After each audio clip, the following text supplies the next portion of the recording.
Hey, welcome everyone. Welcome to the Spiritual Underground podcast. We are audio only again today. I kind of tried to do that. I never really thought about it, and I have this video equipment. Well, let's get back to that. I'm Dan Reeves. I'm your host. This is a 12-step recovery podcast primarily, although I do have other guests in, that kind of fill the requirement that we must enlarge our spiritual life. We need to continue to grow spiritually, and I always put that disclaimer in there. I'm not talking about religion, although that's okay too, but what I'm talking about is the actual spirit that resides inside of you, inside of all of us, our souls, our very essence. Cultivating that is what I'm talking about when I say enlarge your spiritual life or grow spiritually. And so I have guests that do that sometimes. Heck, I had a water quality expert on, maybe the episode would be out before this one, which was a little weird. I wasn't sure about that, but I ran with it because, once again, I don't think I invite my guests. I think they get brought here by power greater than me, and who am I to say no? But I have this video equipment, so I'll give a little plug for the I Am 1-2 podcast. It's like an iPad. It's kind of like the small I, although I don't know if that really matters. You type that in right or not. But it's the letter I, the letter M, the number 1, and the number 2. I am 1, 2. Like I am one also is the kind of phraseology of it. And it's a podcast that I do with my sponsor where he shares his 41 years of recovery and the knowledge that's behind that, plus his 20 plus years in the field as a chemical dependency counselor, and he just brings a message that a lot of people can hear. And so I have video equipment, and that's on YouTube and the audio only channels, but that's on video, and I have his video equipment, but I just haven't really moved into, like, today's guest is my staple of the Spiritual Underground podcast, is where somebody comes in and tells their 12-step story, much as what's done all over the world at 12-step AA meetings, which are called speaker meetings, where people get up at the podium and tell their story.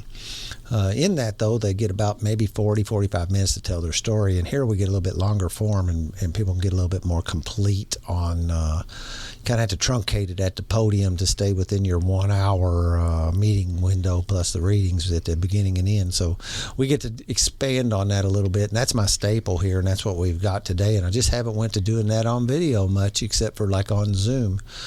May do that, may not, I don't know, but we're audio only today, but it'll still be on YouTube. You can still listen on YouTube and all the major podcast platforms. And the best thing of all, and I forgot that I used to say this, is that it is free. You get this knowledge and these experiences and this sharing of others, and it was big to me in my early recovery to listen to this kind of stuff. It was huge, and it's really the biggest reason I have a podcast today is because of what it did for me.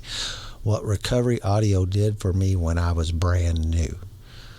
I don't want to go too much longer, but I'm going to go a second longer. I had everything that I listened to, ball games, music, everything anchored to my drinking and using. So when I listened to music, no matter who it was, it would make me think of that. If I watched a ball game, I had no idea how to listen to or watch a ball game without a beer in my hand. And it was just like triggering at every level. And it was really important to me to stay sober because I was convinced if I didn't stay sober, I was going to prison, and that was probably true. And so I found recovery audio, and I just started pouring this into my ears all day long. I went to sleep with it playing next to my bed. I still do sometimes today. And it helped brainwash me. And people kind of go, brainwash? What's that? Hold on. Well, I'll tell you what, this brain needed a washing. It needed a rinsing out of the old ideas that were inside of it, and it needed a brand new set of conceptions placed inside of it, guiding forces, as the book says. And that's what happened. So we'll try to do a little more of that today. My guest today is Mike. He's I remember him walking in. It's fun. Sometimes I kind of try to bite into people's stories a little bit with the intro, but I think I'm not feeling that today. I'm going to let him and I walk through that because it's unique and it's interesting to watch how people wander into the rooms, not really knowing why we're here even, it's like, I think I'm here for this, and my goal is to be doing, and then you get here and you start wading out into the ocean, and the waves are lapping up on your knees, and you're like, oh, hold on, there's something a little different here. Let's and it's like you find out, you go, wow, I had no idea why I was really here. Okay, now I know, and then something changes, and you go, oh. And that's the cool thing about recovery is like the levels of it somehow or another. And it's not like a video game levels, but when you continue to work this program, you continue to grow spiritually, and your soul and your spirit get more and more and more healthy, and you become a better, truer version of yourself as time goes by. And you go, wow, I thought I was just coming here to stop drinking and using. I didn't know I was coming here to someday have a podcast, someday be helping a bunch of people, someday be running retreats, someday be, a productive person in my community.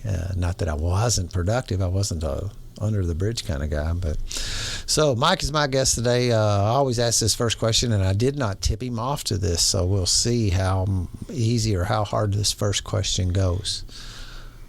Well, I'll just welcome to your show. Doing okay today, Mike? Doing fine, thanks. Yeah, appreciate we've been talking for a little while. It's always hard it's hard to get the podcast started because I'm such a yapper.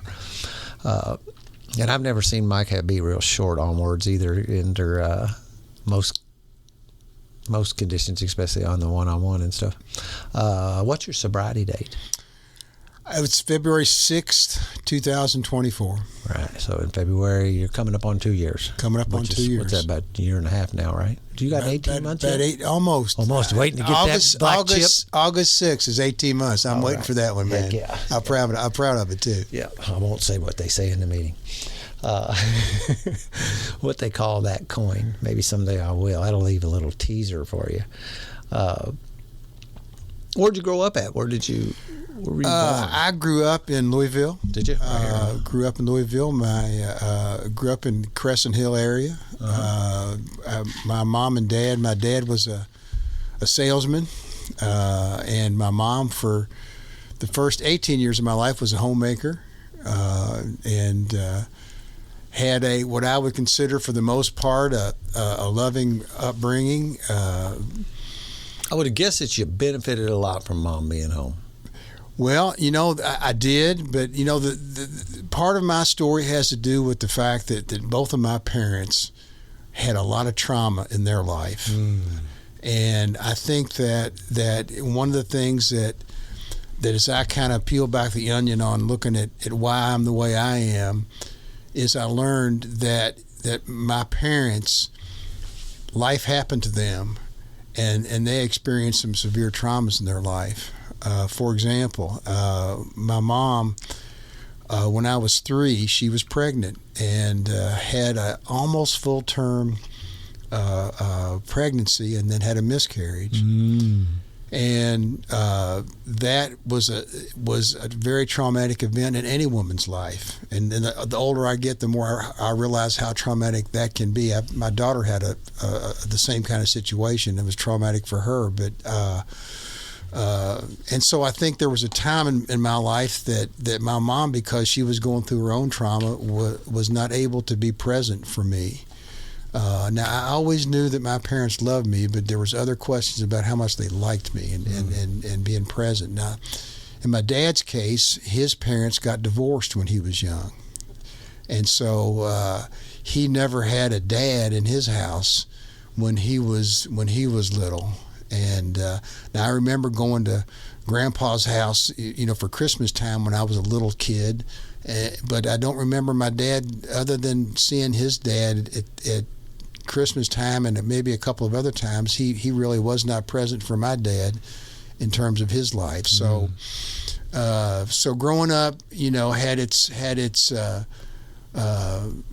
challenges for me. Now, they provided a stable middle-class home for me. We were never wanting for anything physically, but I think that the trauma they experienced did affect me in terms of my having trauma when I was a kid. Yeah. Yep. No doubt, man. That's the cycle. It's, and then, we have no idea, walk back up through that, right? We only got a taste of what the rearview mirror shows us a certain distance. Correct. But what happened from there and there and there, and I guess there's a little piece of me. It's this is just life at some level. Lifes, and things like this happen, and other things happen, and it almost seems like maybe the human condition is to received this stuff, this not so good stuff, trauma and various other who knows what, and then the real job is to recover from it. Well, some people don't get the opportunity. And basically, one of the things that my recovery has brought me is just a deeper understanding, and for my parents, in terms of, I had a lot of resentments for my childhood. When I was in my teenage years and my young adulthood, and because my dad, the way it translated in his life is he was a perfectionist. So anything that I did, I never could quite be perfect at. And so now it translated to me, I wasn't good enough. Mm-hmm. Now in his mind, he was trying his hardest to help me be the best I could be, and I can see that now. Yeah. But growing up through that, the experience I had was my mom wasn't present for me. My dad, even though I have lots of memories of my dad and things we did together. I also have memories of I never could quite get it totally right the way he wanted me to. Mm-hmm. And I still have some of that, I live with my dad, and I still have one. He's got a little thing about, like, when I talk to him about doing stuff, he'll, well, I think I'd have done it a little bit more like this, and I still have a little ding go off anytime I get told something like it. Now I'd be aware of it today, right? But it still pings me. It does, and there's a story that I still remember like it was yesterday. I was a Cub Scout, so this is probably age maybe 11 to 13, something in that zone. And one of the projects that the Cub Scouts did is they gave you some wood pieces and some wheels, and you had to come up with your version of a car. Now, whether that was going to be raced down a little track or something, I don't remember that part. But I remember that basically what happened is that my dad made the car for me. And so he didn't teach me how to make the car, because I think in his mind I probably would have messed it up.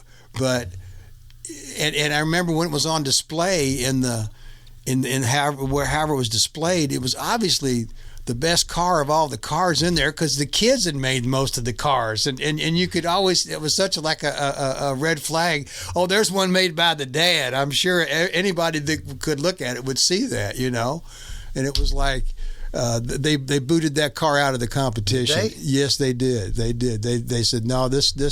I wonder if it was the little Pinewood Derby, because I did that too. Well, it was a small version of Pinewood Derby. Pinewood Derby's the little cars. Yes, and that was probably what it was. It was that. Because I was a Cub master later on, after I got that bit of sobriety in my life in 2011, 2012, coming off it. That's part of what I started doing to.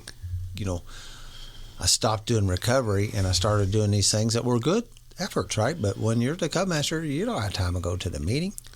And when you're coaching T-ball, you don't, and I'm doing all these, what's the saying? AA's got more cliches than anything in the world, right? Don't let the life AA give you get in the way of your AA life. And I did exactly that. Yeah. But what I would have, I got all this wood shop equipment.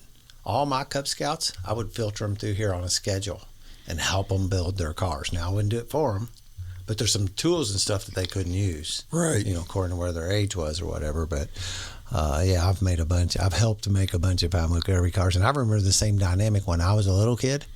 My dad showed me how mine was the rougher ones, but you could see the cars that was made by the dad who was an engineer, and it was faster than everybody else, and it was slicker and had a better paint job. It was smoother curves. It was very easy to tell. And I think for me, the feeling was, in terms of it being a kid, I just couldn't do it well enough for him. Yeah. And I don't think that's how he saw it at all. Yeah, right. He was helping you, and he was.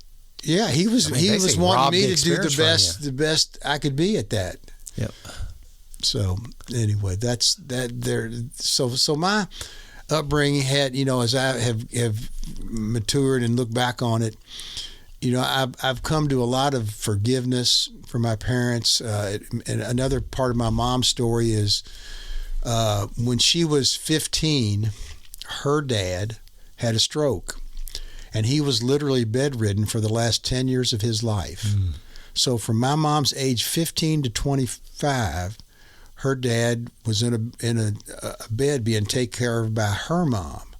So I'm just trying to imagine what it must be like to be in a family whose mom is taking care of the dad who's bedridden for 10 years, and you're the kid trying to circle around that situation and make sense out of it, number one, but also figure out what's your part, what's your role, what's your life when both your parents can't be present for you. So, that I think that's just another piece for me that through experience in my life that I've been able to put at rest with my mom in terms of giving her forgiveness and just understanding that she did the best she could do given what she had, what life brought her.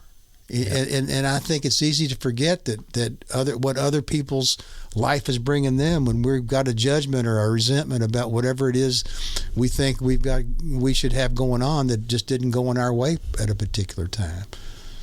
I'm and my mom was also in the good side of things, is she was a generous person. She loved Christmas. She loved giving to other people. She was always a very serious competitor. She got a degree in recreation, and she competed, and she loved playing games, and she loved winning games. And so I played so many games with her in my later adult life that where she just gave me that blessing of spending time together and hanging out and just playing games. And we always had to play for a little bit of money too. That was part of her deal. She just had to have a little money at stake, whether it was cribbage or whether it was some other card game. But we played a lot of games, and I have a strong memory about that in my adult life. Yeah, very cool. Yeah, we played a lot of games too. That was a warm memory of my past, was family stuff. I remember a lot of, in this very home, a lot of family time where we were sitting down, and even some of it, even like watching TV sometimes, we would do things on the weekend, and I have this really strong memory of when on Sunday evenings watching the Wild Wild World of Sports, and Disney was on Sunday nights, and Dad would pop popcorn the old-fashioned way, in a pan and shake it up and pour it into old brown grocery bags, and he'd have the big bag, and we'd have little bowls we'd dip out of his bag, and lay right in that room right there and watch TV. And even though that was, now I got a little different thought about TV, but it was family time then. It was just as good, and it wasn't like we were sitting around it all the time. We'd been maybe on the boat in the daytime that day. Everybody's sunburnt, and I can understand that. How was you in school? What kind of student were you? I think I was the kid that they said is not living up to potential. I was a B-, and I was bright. I enjoyed it. I didn't get in a lot of trouble, but then you look back at, there's a third grade picture that circulates, because I grew up in Crescent Hill, and there's a Facebook page called I Grew Up in Crescent Hill, and they put class pictures up on this, and every now and then one will come through on my Facebook, and I'll see this third grade picture of my class and Mrs. Walker, my teacher, and I had a career in teaching and education, so I know how when you look at a class picture. In this particular picture, I am up on the back row by myself, standing by the teacher. And I know that the kid that is standing by the teacher in the third grade picture is the kid that the teacher thinks is a knucklehead. You got to keep you close at hand. You got to be next to her. And I remember that was the year that I remember how many demerits I got for I don't remember being bad, but so that class picture still haunts me to this day. I think I must have been worse than I remember. But I went to walked to school when I was in elementary school. Went to Emmett Field in Crescent Hill, and then went to Barrett Junior High. Peterson's Crescent Hill, right? The correct. Yes, and that's what Barrett's on. Barrett Junior High is on that cobblestone street. Is that the school that's right there on the top of the hill? Yes, that's where I went to junior high school, on top of that hill. I can't believe that's still cobblestone. It still is. I know. It's still but I cannot believe that it's still cobblestone. Especially on a hill. It seems like it would be. And I don't think they've done any maintenance to it. Or little. I mean, they probably done some, but not like I couldn't majorly. tell you. It's probably one of the only road. Like redo it the way it is. They'd be way too labor intensive and stuff. Yeah, you're right about that. It might be the only one I've ever driven on in my entire life, maybe. There's a few alleys that are still that way, but that's probably the only regular street that's left. Yeah, because there's a couple of meetings in the churches along in there. Yeah. It's a good neighborhood. Yeah, I grew up in a good neighborhood. Had a bunch of friends. But, it was also, I was always looking for the right group of guys to hang with, and I was always kind of on the outside of the cool kid group, and so I never quite made the group I thought I wanted to hang with, But hey, nobody ever does really. When you look back on it, there's always a puzzle. There's only 4 or 5 people that are happy in that situation ever, and the rest of the group is everybody's got their number on their forehead of where they stand in the group, and so. It hurt at the time, but looking back on it, I was no different than anybody else, really. Yeah. Eventually learned to meld into whatever group I happened to be around. Yeah, just make the best of what you had. Yeah. And then went to high school at Atherton. I had an experience in junior high school that kind of. It created one of those crossroads in my life, one of those turning points, and some of the guys that were in the cool group, they asked me, and I think I was in 8th grade at the time because junior high went to 8th grade at that point, actually to 9th, I think, and so they asked me to be in this fraternity, and I thought, oh my gosh, I finally made it to the cool kid group. They want me to be in this fraternity. Well, the thing that I didn't realize about this was there's this whole hazing process that was involved in getting into the fraternity. And they wanted me to do things like go up and kiss a girl, which to me, when I was in the 8th grade, it was just the worst possible thing that Give me you a could. Frog. I mean, have me do something else. Eat a cinnamon toothpick or something, But and then we went to the state fair, and they wanted me to sneak into. Now that wasn't a really nasty hoochie coochie show, but it was the state fair's version of a hoochie coochie show. Now I'd been to some other ones later in life that were the real thing, but they wanted me to sneak into one of those things, and I just thought, whatever the deal was, I wasn't going to do it. I just wasn't going to do it, and so I just remember kind of being totally crushed by this process of thinking I was making it to the mountaintop, and then these guys ended up wanting to humiliate me, embarrass me. The price was too big to pay. And it just was for me.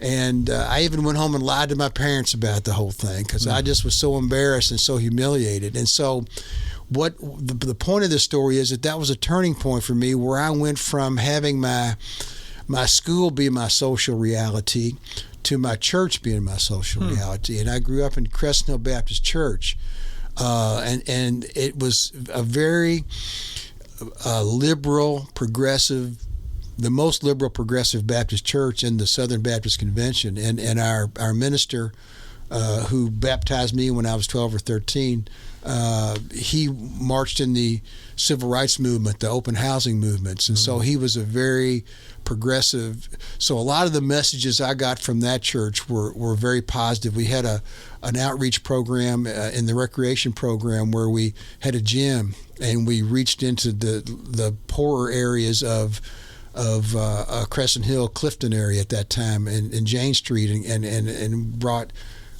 African American kids into the church, and so I had an experience in the church with African American kids, and also when I was in junior high school, that was the first time I'd had that experience. And what years would about that been? The 60s? This is probably 1960. I was born in 1950. So we're looking at 1963 to about 1968 was when I went from junior high to high school. So basically those years, right when Vietnam was cooking up, and but I met my high school girlfriend at church, and we did lots of social activities in the church. We had anyway. I had a lot of fun. We played sports. We played softball. We played basketball. I was on all the teams and did all that and played a lot of ping pong. So the church was a real, I'm not going to say I had all my friends there, but it was a real kind of an accepting place for me to be. Where the high school just kind of reminded me of the group of people that I wanted to be part of that I just never was. Yeah. Like a social club kind of thing where your church was more of a community. Yes, it turned out to be more of a community for me at that point than the other. That's good. Great, really. You always somehow funny that, you kind of step back and see where you had these, life did provide these shelters at times. At times, it is interesting, isn't it, to look back on that. Where, again, it's my favorite thing to say is that rear view mirror talk is that, everything I see there, I can't see 3 feet in front of me. And I'm actually use that to my advantage in recovery, this one day at a time thing. And like Christopher calls it, the ninja art of one day at a time. I don't need to see too far in front of me. Yeah. But to rear view mirror it and look back at where, there's a lot of places where I was either where I was safe and protected or offered something that I really didn't value at the level that I could have. I just wasn't capable, didn't know what it was at the time, And you think about how well you could have leaned into that had you chose to, and what value, how great it was anyway.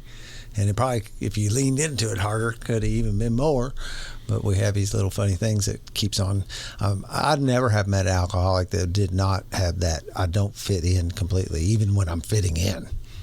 No, I always wanted to have a group of brothers, a group of friends, a group to be a part of. I was questioning whether if this was, when's the next shoe going to drop, and this is fun, but when I always felt like I was just a little bit outside the circle. Yeah, me too.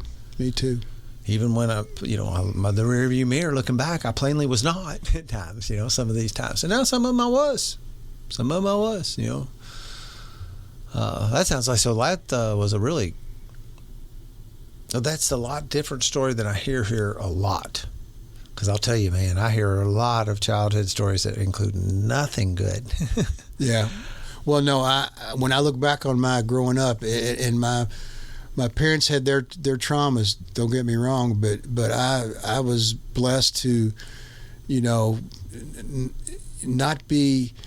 When I was in, and we'll talk more about this a little later, when I was in the Brook and we did this trauma scale of how many childhood traumas everybody experienced, and we went around, when I was at the Brook for 17 days, and there was probably 24 people in that that meeting where we did this, and we all answered the 10 scales of how many, it's basically, were you abused? Did you see your parents fight? Were you in jail? There was all these things that did you witness or experience when your brain was developing as a child. And I think I was probably a 3 or a 4 on the scale, but 80% of the people in that group had 8s, 9s, and 10s. Mm-hmm. And it just kind of again reminded me as now my trauma was my trauma, and it did affect my life at a deep level. But I count my blessings every day for the things. All in all, a great childhood. I had a great pair of parents that stayed together, and really, I can't sit here and say that I got any like those stories. Yeah. I don't really have any of that. My parents were intact, and there were some things. Everything has some things, but I never. I know I couldn't count on my hands. No way could I even fill up a hand. A couple times of memory of seeing my mom and dad argue, and it wasn't really that bad. I never saw either one of them say a cuss word, hear a cuss word. Yep, my mom and dad didn't cuss. My dad would jokingly, He did. He would jokingly say "hell and damn" like he was really getting Right, right. He was really on it. And it would be and it would be in lightness, instead of it wouldn't be in anger or anything like that. Nor did my grandparents or any of that kind of stuff. Yeah. I had an uncle that said the M word a lot, and I carried some of that because I did catch somehow or another, with all of something else going on around me, I could not help but absorb that. Right. Because he'd tell me, about how bad those people were, and not like some more in an educational way, not like not in a feverish. Just as a matter of fact. As a matter of fact. You got to watch out, Dan. You got to be careful. You need to be aware. And of course, when there's a ball game on or anything like that, then there was no other word that was used for black people. That's the word he used, just like no different than I would call you a man. That's the word he used. But I was real fortunate, and that's interesting too, because this, what I say is like this disease didn't really care that Dan had a good upbringing. Now I had stuff happen to me.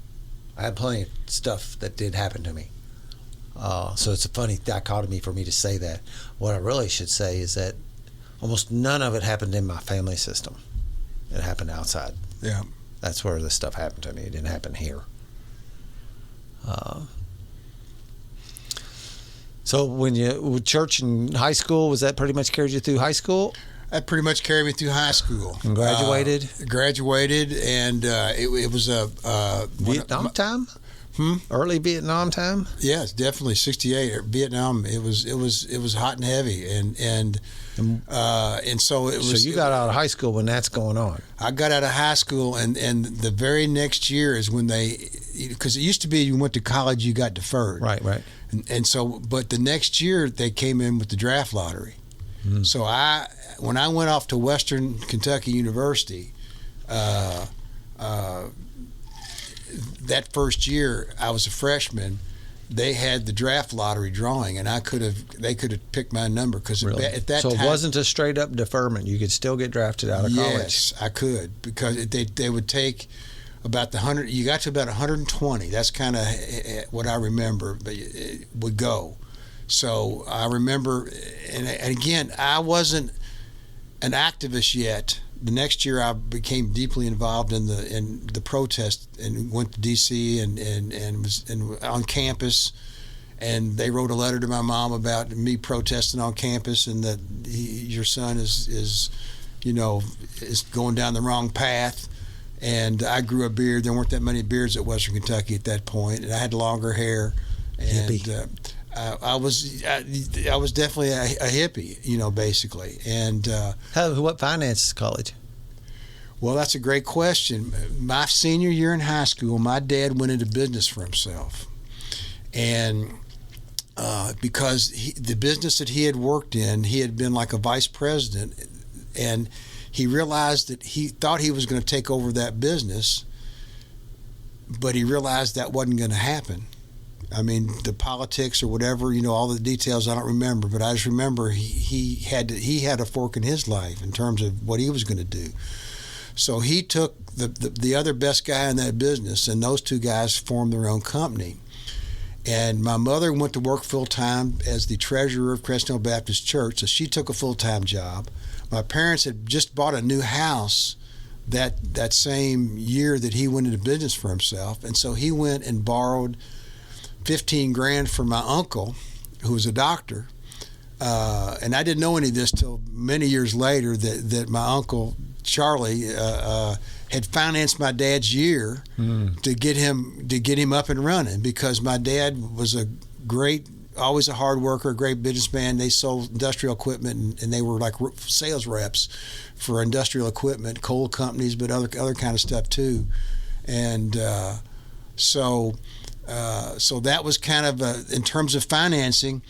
I had to pay for a lot of my college myself. Now, we borrowed money, and I remember paying on it for years and years after I graduated. It had a little coupon book. So I probably ended up paying at least half of my college, And then at one point, my dad just said, "Hey, give me that book. I'll pay the rest of it off." So they did what they could do. Yeah. But I had to do, I had to do my part, and I always had part-time how many gigs. siblings you had? Okay, that's another part of my story too. No, I've got one brother. One brother. Older or Steve, younger? 5 years younger. So basically, what happened there was, my mom lost a kid when I was 3. She got pregnant within 2 years. Had my brother Steve. So that's kind of like He didn't turn into a rock star. No, he turned into a drug addict and has died several years ago of the disease. As a result of this, I'm sorry. And so he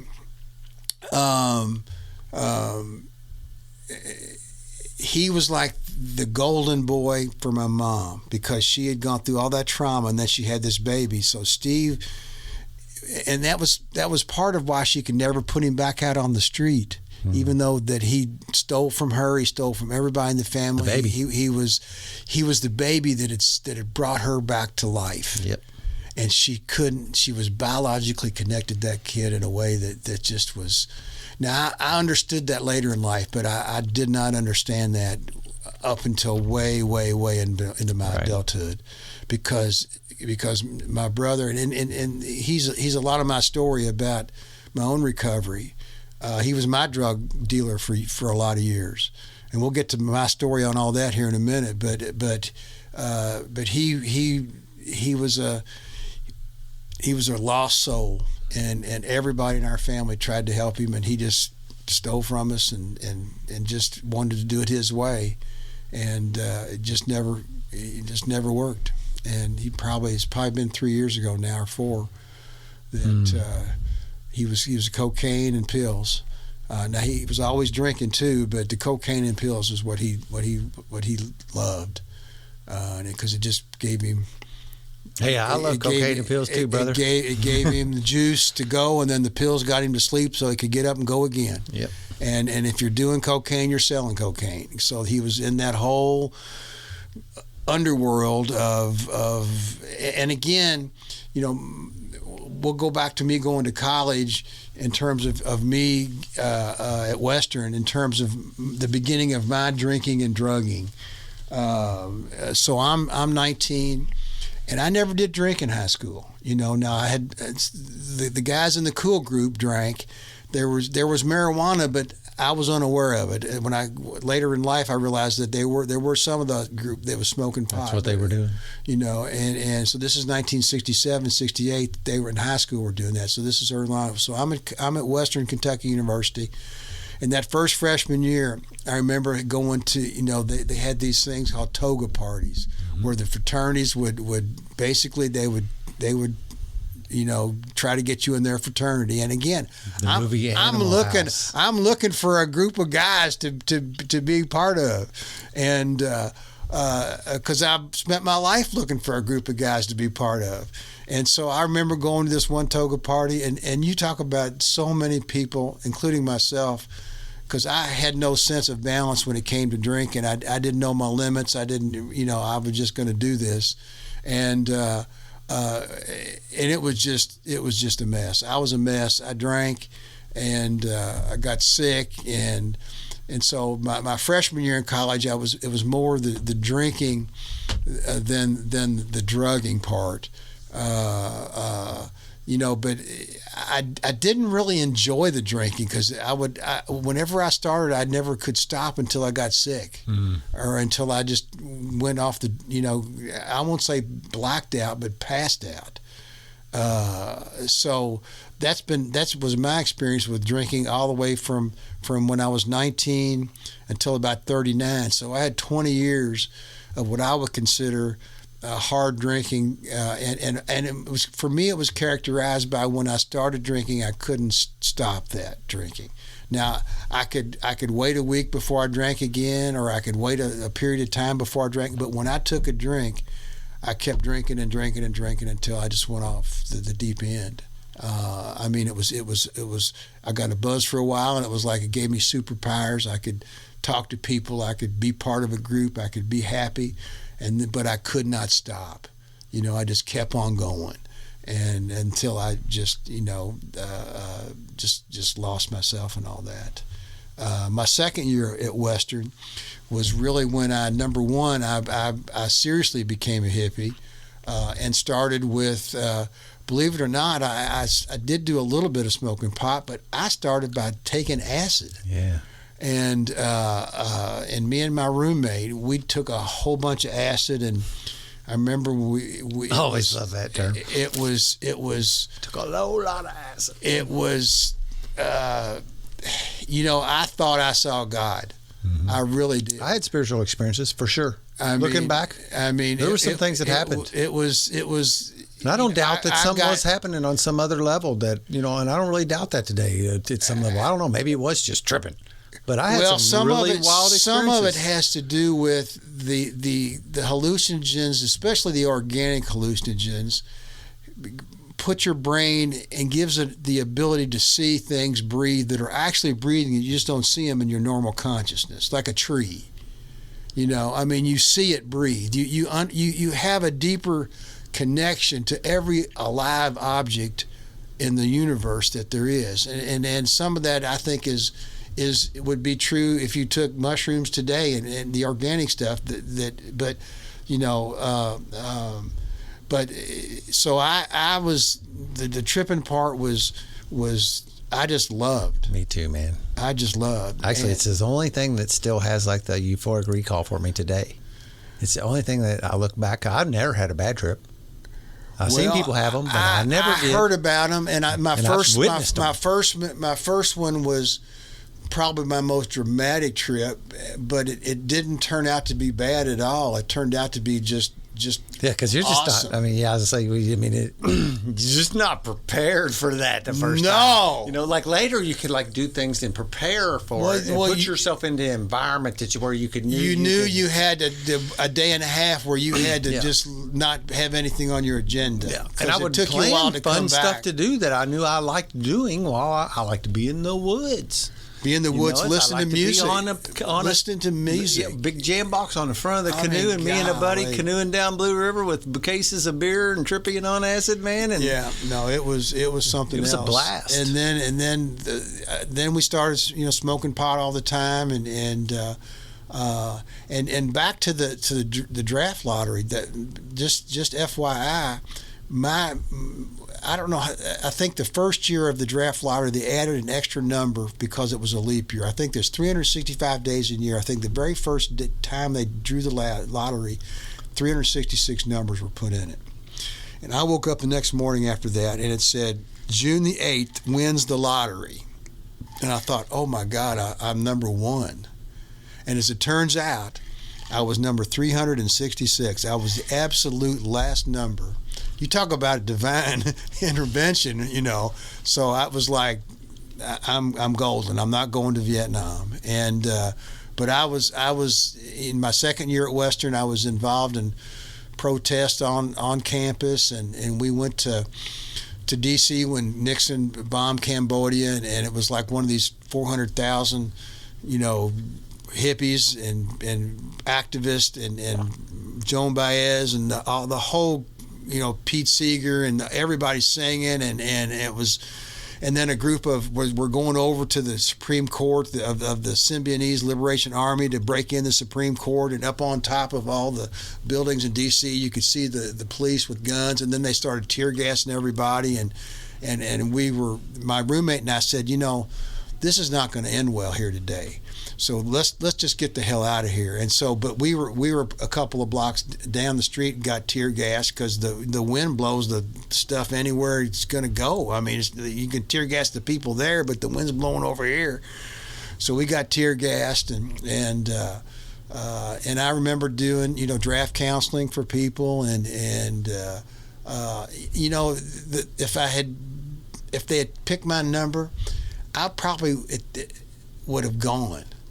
I didn't have the courage to really probably go to Canada or say no, but it just turned out I didn't have to make that choice, and that was good for me. And so now, coincidentally, with all this drugging and acid and activism, my grades my second year in college were going down the tubes.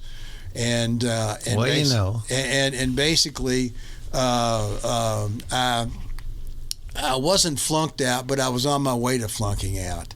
So this was another, one of these forks in the road. And I said, my roommate's dad owned a steel mill in Cincinnati, and he was quitting after his second year because his grades were about the same as mine. We were doing all this shit together.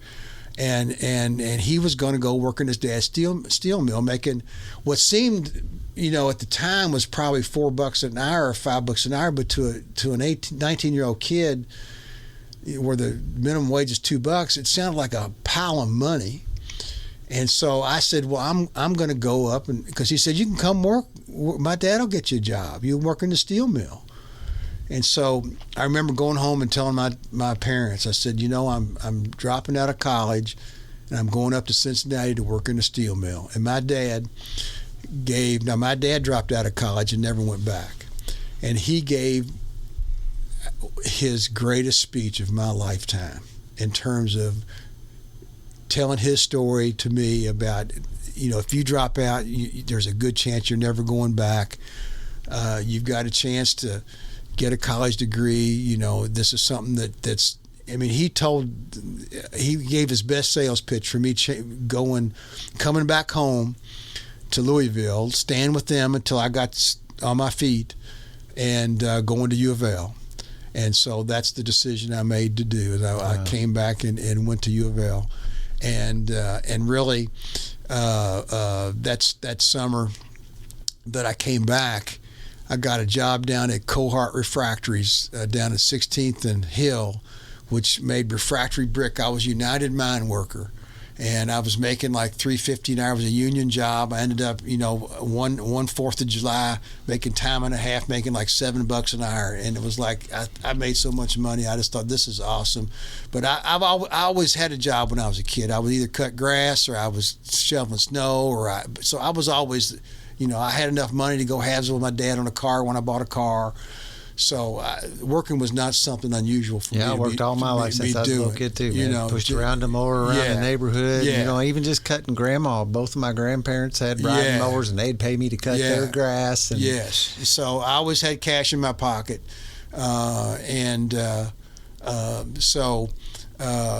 So basically went back and got a degree in sociology at U of L. And one of the things that happened about this time is my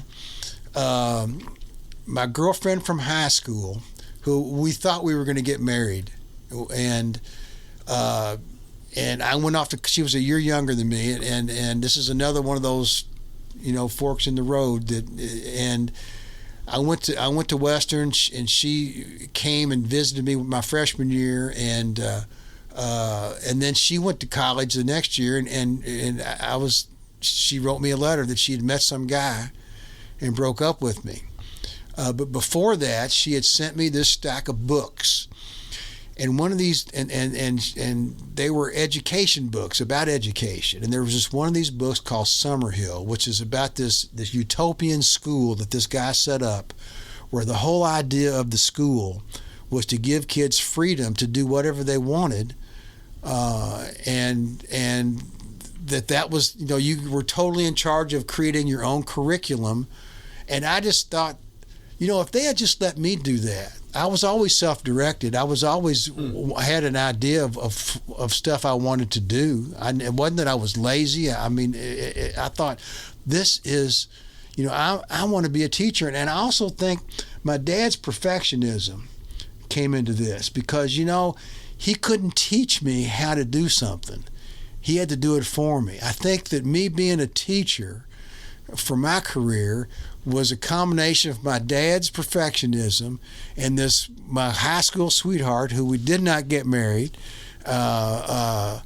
sending me these books to kind of get my brain thinking about going into education. So when I came back to U of L, I got a sociology degree, but for my part-time job, my first part-time job was working at a daycare center in the west end of Louisville. I was the only Caucasian within probably 10 blocks of this place at least. And I remember the name of the place was Mrs. Pillow's Kitty College. And I would go from at noon, and I would stay in the afternoon till about 5.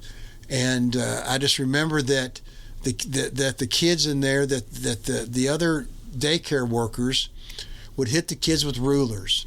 And I said, man, I just got to take my group of kids and we're going to the playground. So just every day, I got to Miss Pillow's Kitty College every day, and I took my kids out and we just played. We swang, we played ball games, we pitched the ball back and forth, we just played. And, and they just loved it, and so, and I just decided, this might be something I'm going to pursue in my life, this hanging out with kids, man, because I loved hanging out with the kids. And, because all the kids I worked with in my career were kids that were impoverished. So, and kids are kids. That's what I learned from all this. And and then I remember getting a paycheck from Mrs. Pillow's Kitty College. I took it to the bank and it bounced. I said, I guess my days in Mrs. Pillow's are over. So I thought, well, okay, what am I going to do next? Well, I'd met this guy at U of L whose sister worked at St. Francis school out in Goshen. And it's an Episcopal school, it's a private school. And as it turned out, it was the most progressive school in Louisville. In other words, they had what was called primary, where kindergarten and first grade, or kindergarten through second grade were all in one classroom. It was so the different age levels were put together in one classroom. It was a brand new building that had open concept. They did all these amazing things, and I went there from like noon until 5. And I took care of the kids. First of all, until 3 o'clock, there were kindergartners that were there for half a day, but had an older brother or sister in the school. So I would take the kindergartners for that 3 hours, and then people who came to pick up their kids at 5. I got some of the older kids that came, so I was called the stay late guy. I went from 12 to 5, and I got to see firsthand what a really liberal, progressive school, really run by great leadership and having phenomenal teachers, what it was like. So that really propelled me, even though I was getting a degree in sociology, which I loved. It propelled me into thinking, well, this teaching thing, it might be for me. And so. And by then I'd left my parents' house as soon as I could get away from them. When I came back home and got an apartment down on 3rd Street. 3rd Street was basically it was not an apartment. It was like a boarding house where there was like 7 or 8 of us, and we all shared a kitchen. And about where was it on 3rd Street? 3rd Street, pretty close to 3rd Magnolia. It was a beautiful old home. One of the and for a piece of time, it's going to be my wife, but it was my girlfriend at that time, lived at the corner of 3rd and Magnolia, in one of those big old brick houses, and they had subdivided it up. It had a number, I don't know how many, but it had a number of apartments in it, separate in it, and that was a cool place to live for a little bit. Beautiful old place, man. Just and a really cool vibe and everything, too, down in there. Very old, and a lot of people in this. 3rd and Magnolia, because that's exactly how around that neighborhood, I get. And the people that were in the boarding house were teachers. I was still going to college at that time, but there were some teachers in there. So I was around people that had the vibe of helping kids, and especially kids that were poverty was pushing the agenda. Yeah, that like-minded soul thing. Yeah, exactly. So I thought, well, this might be for me. So fast forward to graduating from college with a degree in sociology. Well, what's next for Mike at that point? And I had tried for several summers to get a job to be a forest ranger intern or something. I never could get that done. I didn't. You got to have politics. You got to have some senator or some congressman to write you a letter about that kind of stuff. It turned out I just didn't know on any of that yet.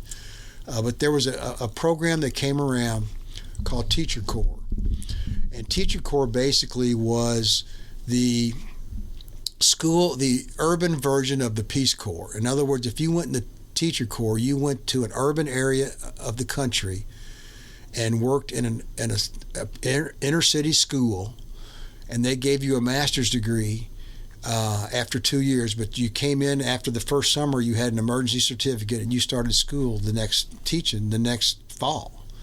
So I ended up looking into that program and getting and deciding the one I ended up in was U of K was its base, but we worked here in Louisville, Kentucky, in the inner city, and I started a job at Roosevelt Elementary at 17th and Bank, and that was at the time was probably the poorest area of Louisville, because I'll put it this way, the blacks and the whites all lived together, and they were so poor that they couldn't go anywhere else. So it was integrated, and it was a very revolutionary school. And it turned out that, and that's where I met my wife, her dad was the principal. So her dad was my boss, my first boss, and he was coming to the school system from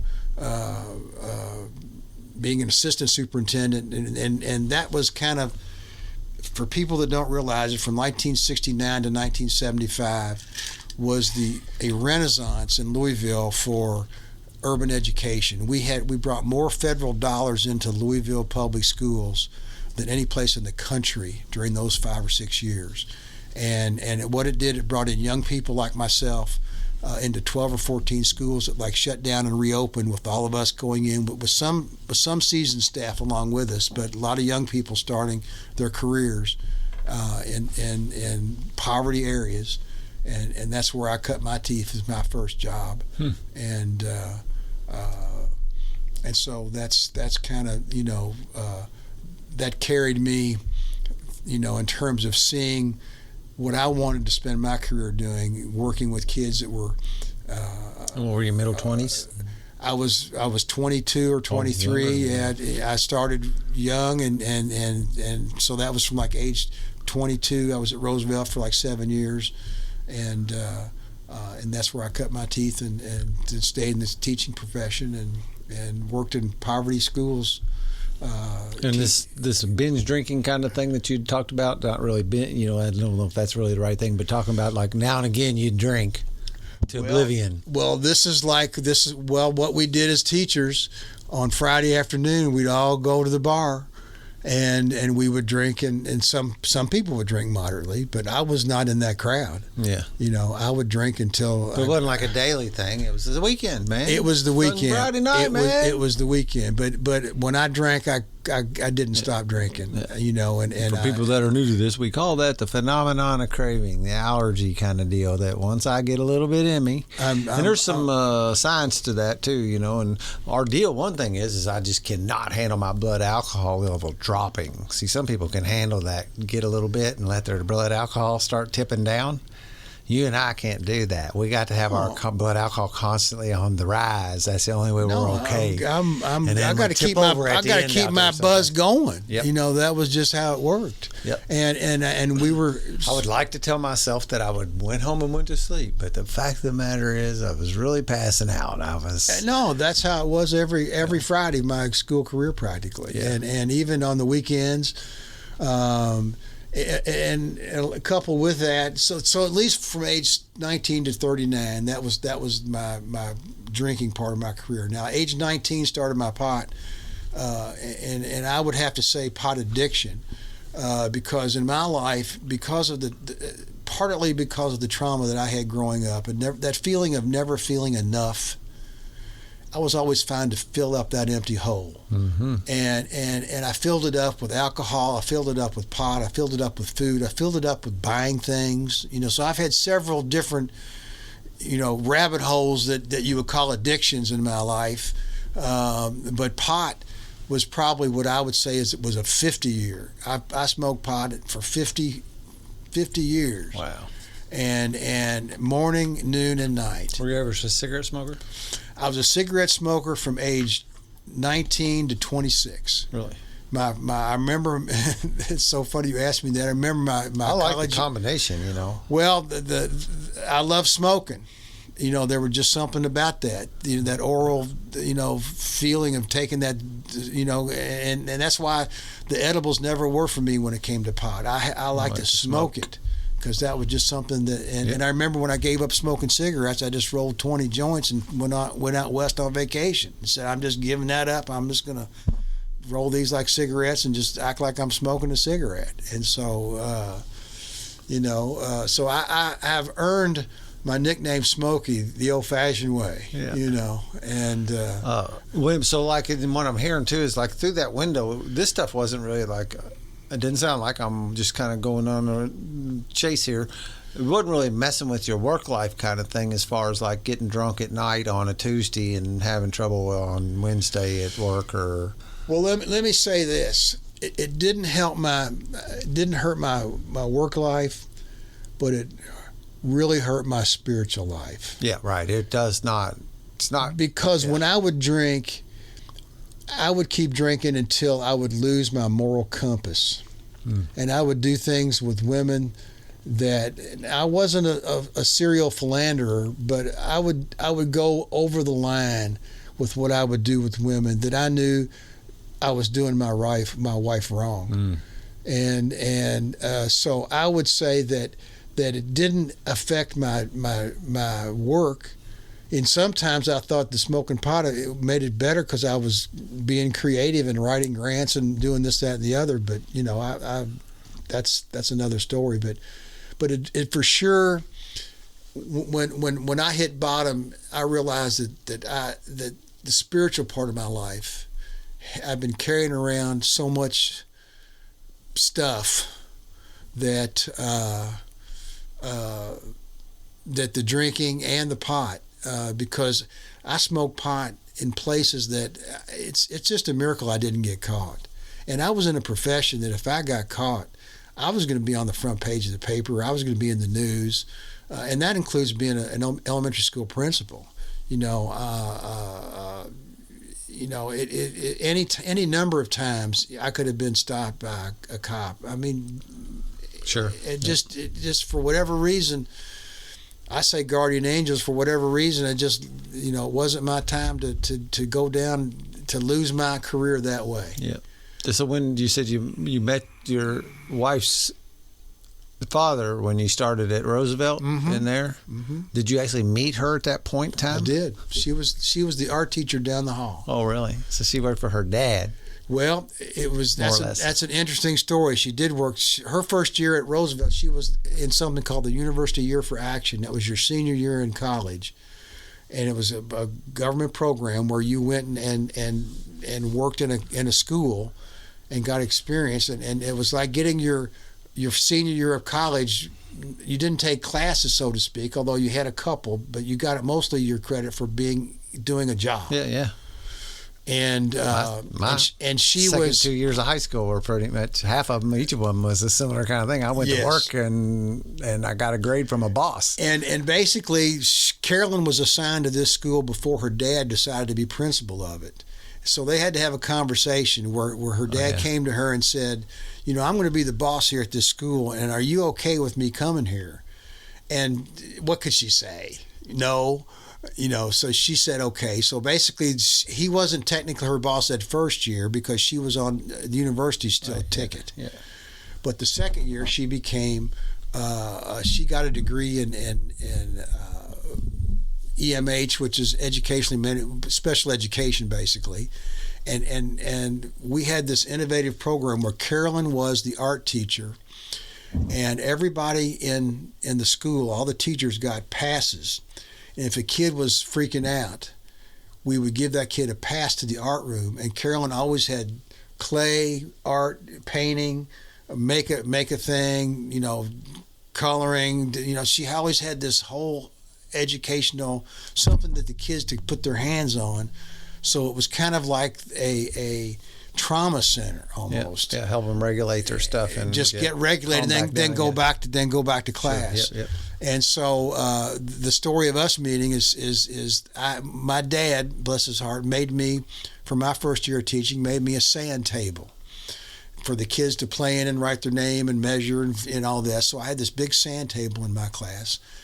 And Carolyn says that she remembers following the sand that was, because you track the sand out of the room down the hallway. She remembers following the sand down the hallway to my class and just thinking what a great classroom I had, because the kids were all engaged and they were all busy and doing stuff. And I felt I was failing miserably at the time.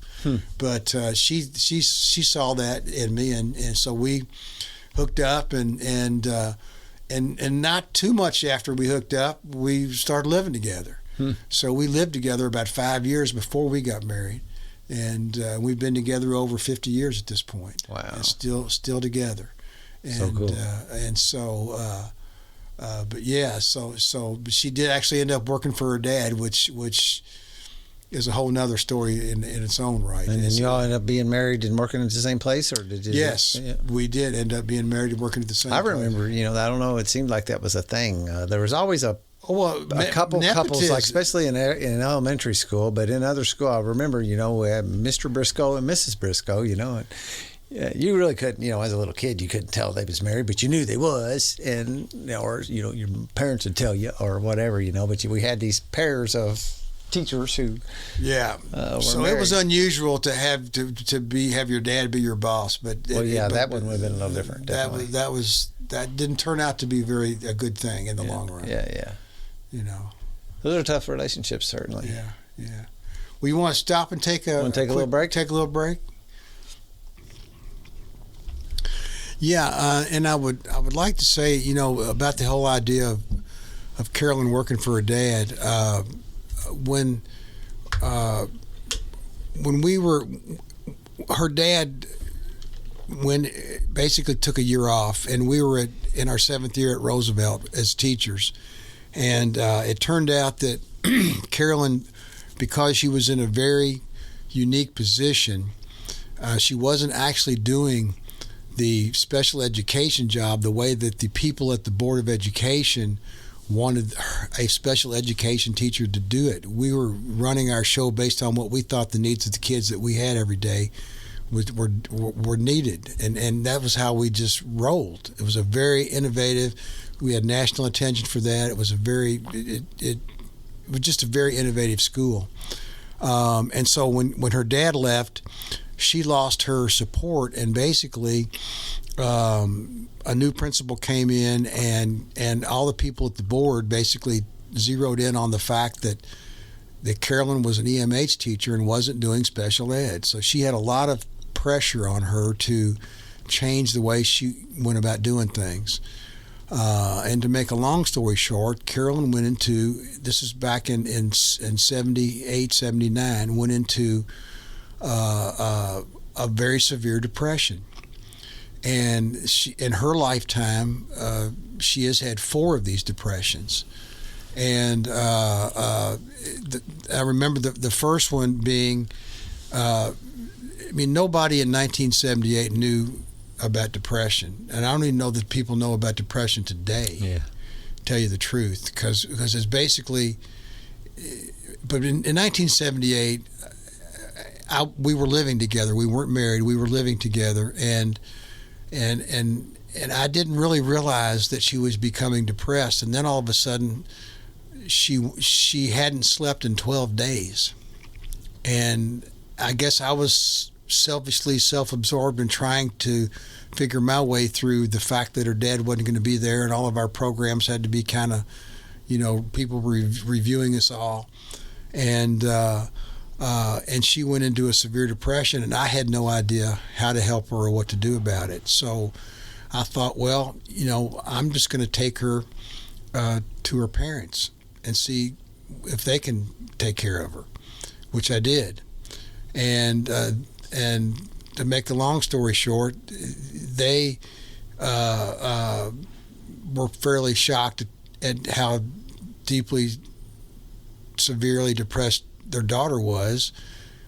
They blamed me. I'd blame myself too, to some degree, because I was just ignorant on all of what was going on. We became, she stayed with them, and I kind of went and tried to put my life back together on my own. And it was what I would say was a very strange time for her and I in our life, because her parents blamed me, and it just didn't work out. It was like a nightmare for us both, truthfully. And she did recover from that depression. We got back together about 9 months later, and got married. And I say all this because I guess the part of my story that I feel I want other people to know about has to do with really what's been going on in the last 2 years of my life, in terms of what led up to Carolyn's fourth depression, and all the things surrounding that in terms of my response to it and my situation. So I'm going to kind of fast forward through a lot of our life and kind of set up, go back to the year of COVID, which is 2020. COVID was obviously a trauma for everybody in the world. When the shot came out and the vaccine, that was going to be something that was going to save us all from imminent death, because I was scared that it was going to happen to me.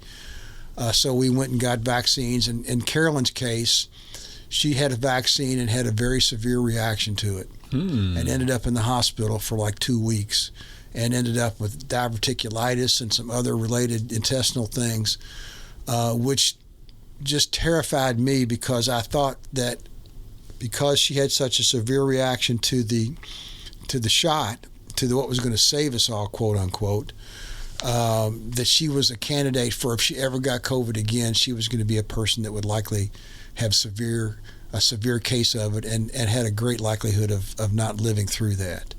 So I went through a period of trying to figure out how can we move forward in our life? How can I protect Carolyn? Again, trying to fix, manage, and control everything, which is part of my story also. So one of the things that I did that I thought was a good idea at the time was I started looking for a house on the river. And I found a house over in Utica, Indiana. It was on the river. And I said to Carolyn, I said, let's buy this house. It can be our second house, and we can be on the river. And my thought was we could go to a cool place that was like being on vacation without having to travel. And because COVID had made me feel like I couldn't be out in the public or go anywhere anymore.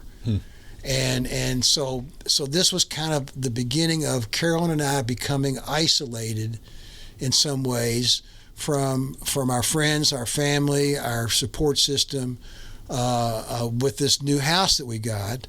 And again, me thinking that we could financially take care of having two main houses, which turned out to be not the case.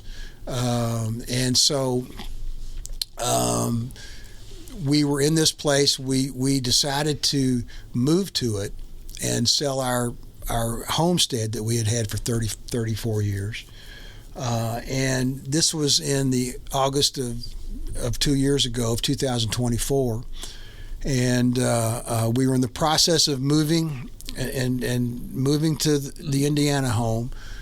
We had lived there or stayed there probably about 14 months and had both places going on simultaneously.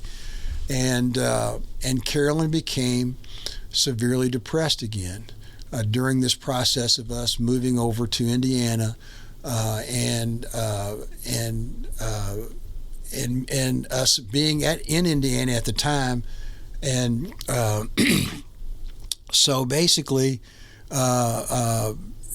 here we are. Here we go again. I've been through this before. I feel like, and it'd been 25 years since she had any depression issues whatsoever. She had a normal, healthy life in between all these major depressions, and so I was trying to find the right kind of help. I was driving her to her doctor.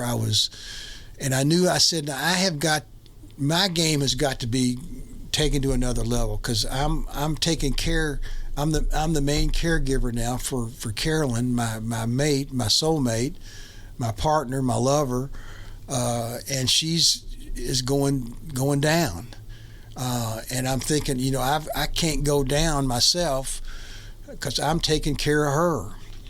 And so as things went on, again, this period of isolation became even more severe because we were far enough away from our kids now, because we were staying over in Indiana. We were far enough away from our kids now. We used to be 7 minutes and 10 minutes away. Now we're 30 minutes away. I'm driving her across the river to her doctors, because all of our doctors are still the people we had in Louisville. We had our support system in Louisville. All our friends are in Louisville, so it takes a special event for us to get together with people that we're used to see on a regular basis without any trouble at all.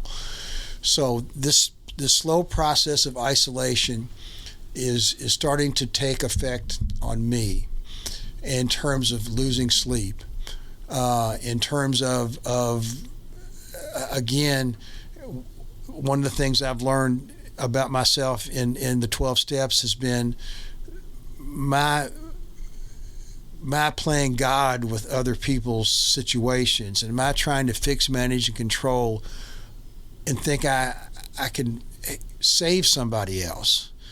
And so I'm doing everything I can think of to take care of myself. I'm meditating, I'm going swimming, I'm doing yoga every day, I'm doing all these things, but I keep getting worse. I keep going worse. And I know that there's something else going wrong with me besides the fact that I'm taking care of Carolyn. It's not really that's causing me to go down. It's the realization that as I'm going down through this, I need to ask for help myself.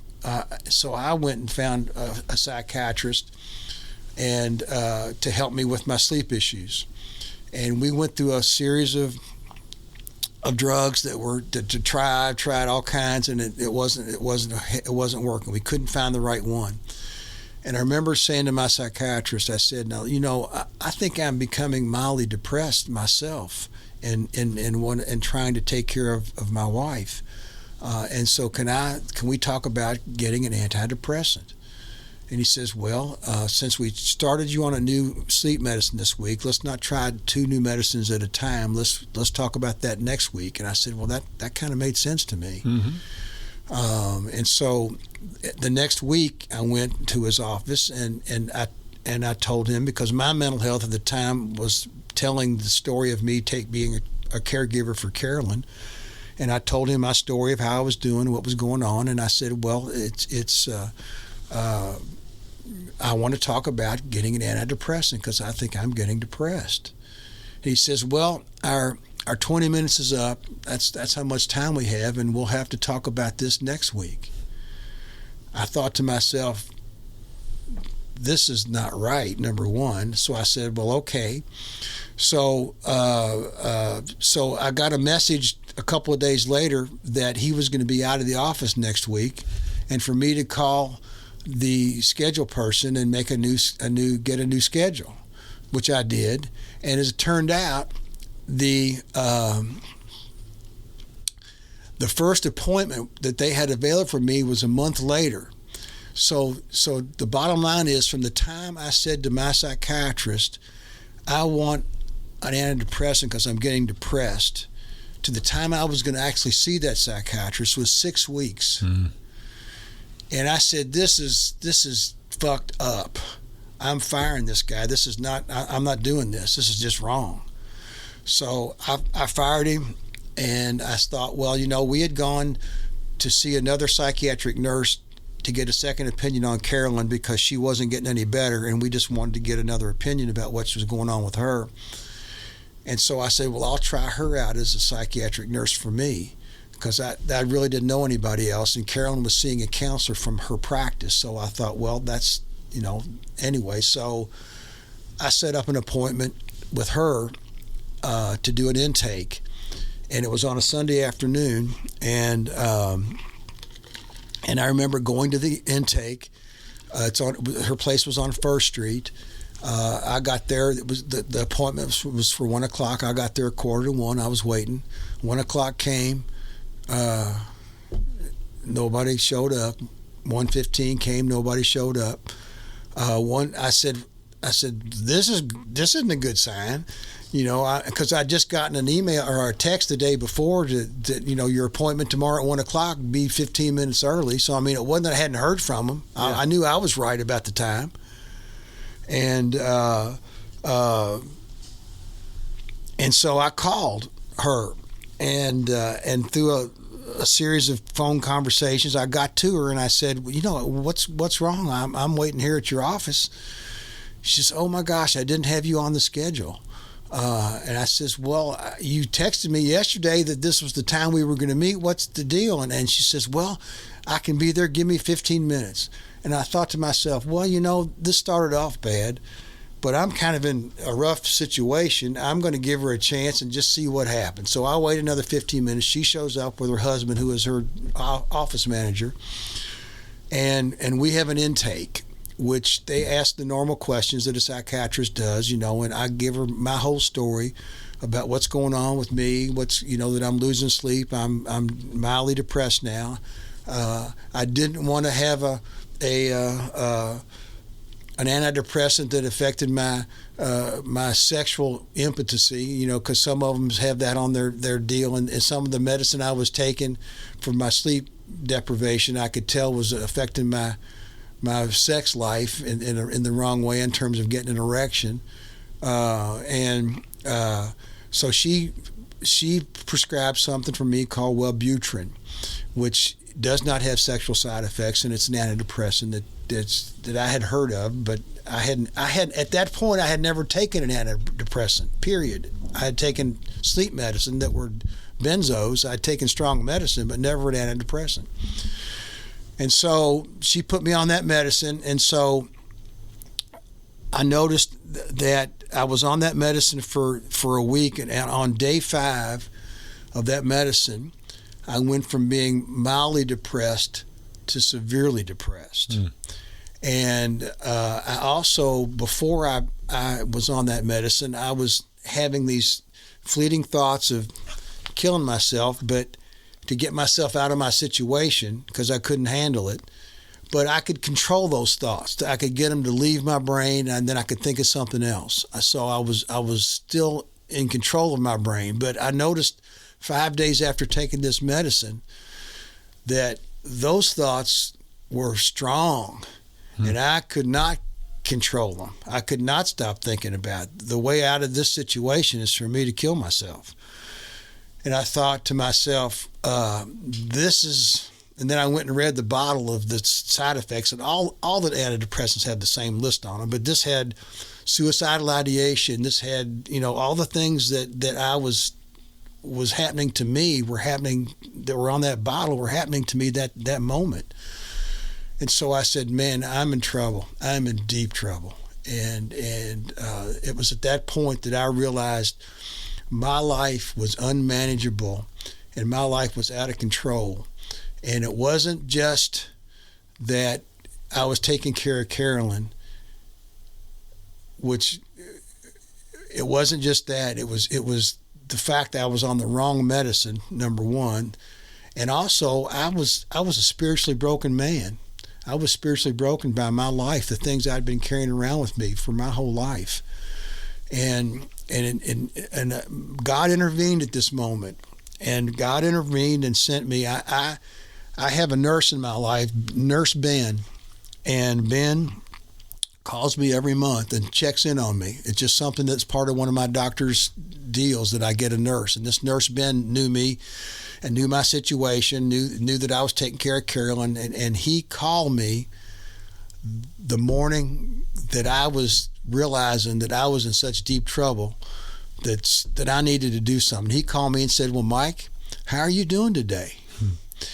And I said, I'm not doing too good, Ben. I'm thinking about hurting myself. I mean, I was just honest with him and answered his question.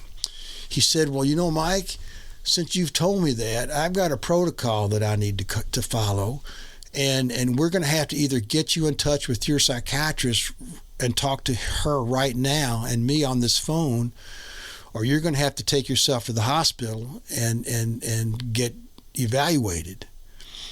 And so it turned out that we were able to get my psychiatrist on the phone with Ben, and Ben walked her through what I had told him, and they conferred and both said, yes, Mike, you need to go to the hospital and get evaluated.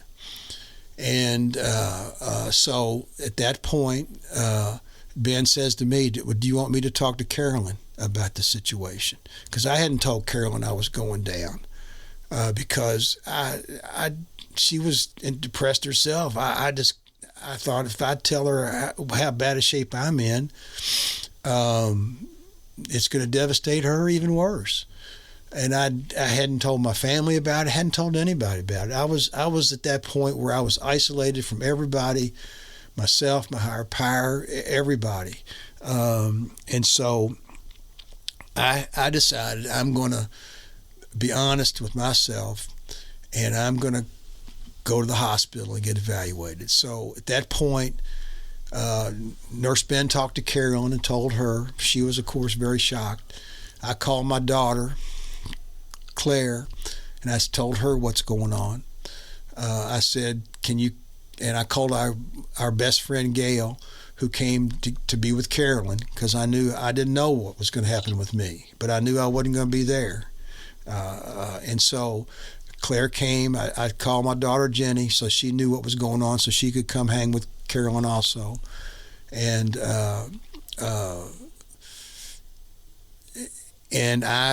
Claire came and took me to Auburn Hospital over on Poplar Level Road, which is the closest emergency room to our house. And I went in and told them, I said, I'm on this new antidepressant, and I don't think it's the right one, and I'm thinking about killing myself.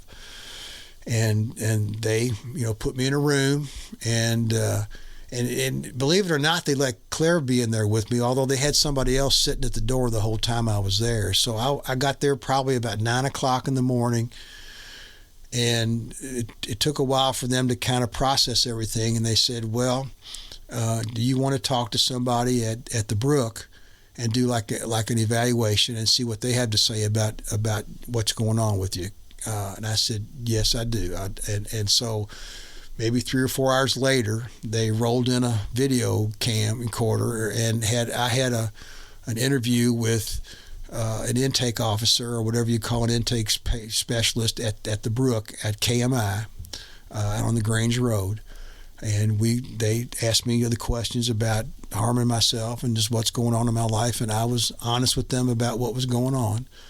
And the person said to me, do you think you can be helped by going in the hospital at the Brook? And I said, yes, I think I can be helped by that. And so that ended that conversation. And then that just took a while for them to process all the information and do everything. And my daughter Claire was with me during all this, so I had her with me, and she knew I was going to the Brook. And basically at 2 o'clock in the morning, the ambulance came, and I remember getting in that ambulance ride like it was yesterday, of them putting me, I was on one of those tables in the ambulance, and you could see all the lights going by, and I said, I don't know what's in store for me. I don't know what's going to happen, but I'm at the bottom, and that's I gotta find a way to come back from this. And so I went to the Brook. They did an intake and asked me the same questions again that I'd already answered. And so about 4 in the morning, I got to my room, and started my 17-day visit at the Brook. And basically they said the normal visit there is 5 to 7 days. It took them a while to get my medicine managed, because they obviously took me off the Wellbutrin, and they started some other stuff. It took them a little bit longer after 5 or 6 days, they still hadn't figured out my sleep my sleep medicine, so I still was having trouble sleeping. So I had some pretty rough days those first 4, 5, or 6, or 7 at the Brook, in terms of just my own mental health, in terms of being so tired or so just freaked out. And again, I went there. I'd never been to now Carolyn had been hospitalized twice, but I'd never been hospitalized. And so I realized I was with men and women. They were in 3 categories. There was the alcoholics, there was the addicts, and then there was the other. And there was people that had dual, had both alcohol and drug. And so I was in the psychological part of it, because at that time, I did not see myself as an alcoholic. I saw myself as an addicted to pot. But so you're smoking pot this whole time in there too? Like you're taking the Wellbutrin and smoking pot? I would say that when Carolyn became depressed, my pot smoking dramatically slowed down, because it did not affect me in a positive way anymore. It made me anxious. And I thought, I'm already anxious and nervous and getting depressed. So I was just curious if you were, if you was continuing to use marijuana at the same time you're trying these medications. Probably at the beginning of it, I was, but because it took them, I was on these medications 5 or 6 weeks and before anything really worked. So I would say dramatically cut down, because the pot just wasn't having the same effect on me that it normally did. Yeah. I mean, pot for me got me energized, got me buzzed, got me feeling good, and it wasn't doing that anymore for me. It was making me paranoid. It was making me very anxious. I get it. Yep. And so at the Brook, I realized that everybody in there was at their bottom, and that there was something about that made me feel connected to all of them in some way. I did meet as I slowly regained my brain power, which didn't happen at about day 12 or 13 out of 17. I could tell I was starting to get a little better about that time, because there were still at the first 3 or 4 days, I was still having thoughts of hurting myself, and that I couldn't stop. And I told, I decided I was going to call both my daughters and Carolyn every day I was in there. So I called those 3 people every day I was in there. And then at one point, when I had a bad night and was still thinking about hurting myself, I promised both my daughters and Carolyn that I was going to do everything in my power to get better, because I was to a point where I just wanted to stay in my room and not go out and engage with people. And I never got to a point where I stayed in my room. I always pushed myself out, even though I was still uncomfortable. I pushed myself out into the groups to see if there was something out there that I could gain from. And slowly, I developed relationships with people that I was with that were coming back from their bottom, that just gave me hope. I saw people get better. I saw people that were at one point walking down the hall talking to somebody, I couldn't figure out who, that all of us, with the right medicine, they were like a normal person. I mean, not normal, but compared to what they'd been, I saw people that were in detox, that when they got out of their detox, they could talk to you and tell you their story. And so I started seeing some hope in the people that were in there with me. And I also was going to all the classes that they assign you, and there was obviously talking about drug addiction and alcoholism, and learning, going to hearing about what an alcoholic is. I decided, I'm that too.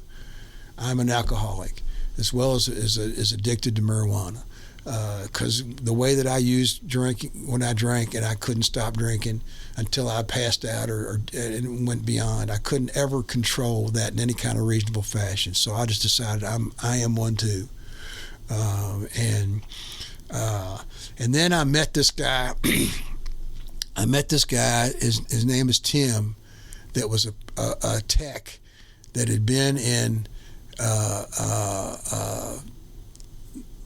Saudi Arabia, not Saudi Arabia, but one of the Iraq, and had a pill addiction. And he said he was a tech, and he took the smokers out on their smokers break, and I went with the smokers to go outside and try to stay out of the smoke, which I couldn't do. So the smokers went outside. I stayed in one night when he was and hung out with Tim, and Tim told me the story about coming to the Tuesday night group, and told me about how Christopher and this Tuesday night group and TSSR had saved his life. And that he had never met anybody, that the brotherhood he had in going to this Tuesday night group was there's 10 people he could call at any point and talk, and they would come and be at his door.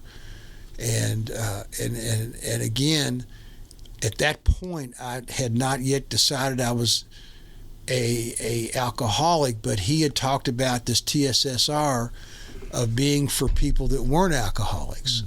And so it was like, because I'm getting to the point now where I know I'm going to get out of this place, and I got to have a life that I can find recovery in, because my life before I came in here was unmanageable, and I cannot go back to that same kind of life. I just can't, because I would end up killing myself. I just would have. And so Tim was like one during the week. Then on this weekend, it's a Saturday, and they don't have hardly any activities on Saturday, but Evelyn came with Jim, an old dude Jim, and somebody else on a Saturday night and had a TSSR meeting. And I went to that meeting, and I thought, and she handed out these little pieces of paper that had other meetings: the Tuesday night, Spiritual Underground, TSSR, Sunday, the Misfits. And I thought, well, I'm putting these groups on my list of when I get out of here, of what I'm going to do, because the intensive outpatient IOP was great for me, but I knew that came to an end. I needed something that was ongoing. I needed part of my life to be connected to for the rest of my life. Yeah, everybody's supposed to understand. That's like the point of treatment in IOP, is just this ramp that you go up or down, whichever, but I like to think up. Get out here to a life of recovery once you're outside, because you can't just, you don't bust out the doors and go, okay, no, I'm ready.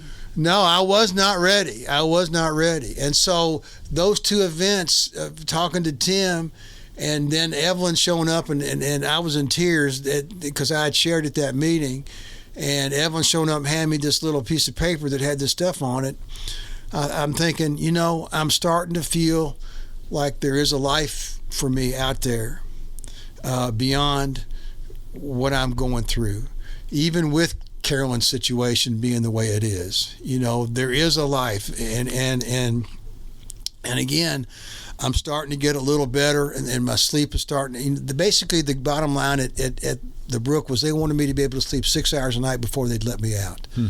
And I got to a point about day 14 where I was starting to get 6 hours of sleep, maybe a little bit more on a couple nights, but enough that and I'd gone to all the group meetings. I'd done all the things there that they had for you to do, and so and Dr. Spears, that's the last name. Sorry, I don't know his first name, but he was my doc, and he was just phenomenal with me, and finding the right balance of everything.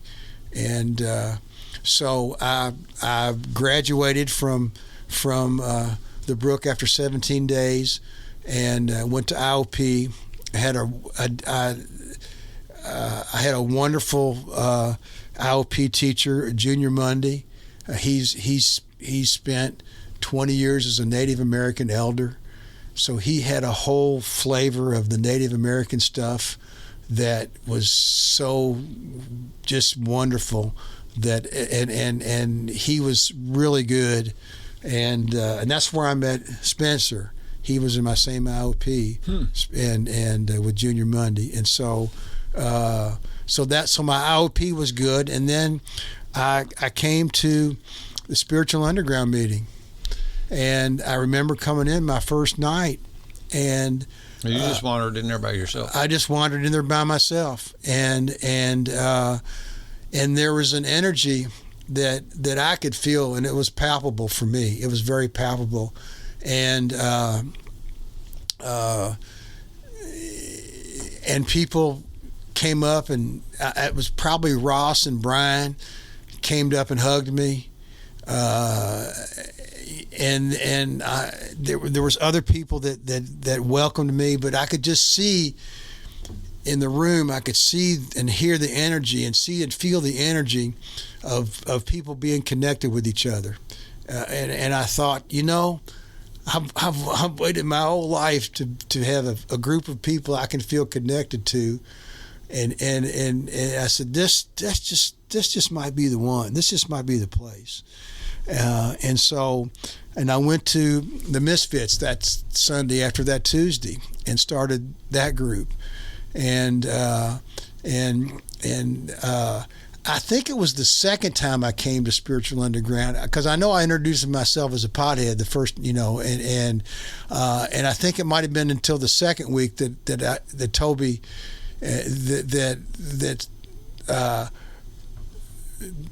I had talked to Toby before the meeting, and I think he was circling me, but I hadn't really decided on a sponsor yet, although I knew that was going to be on my agenda, and I think I went over to Ross and Brian, because they had been so welcoming the week before, and I said to them, and at that point, I was a pothead. I hadn't said I was an alcoholic in terms of introducing myself.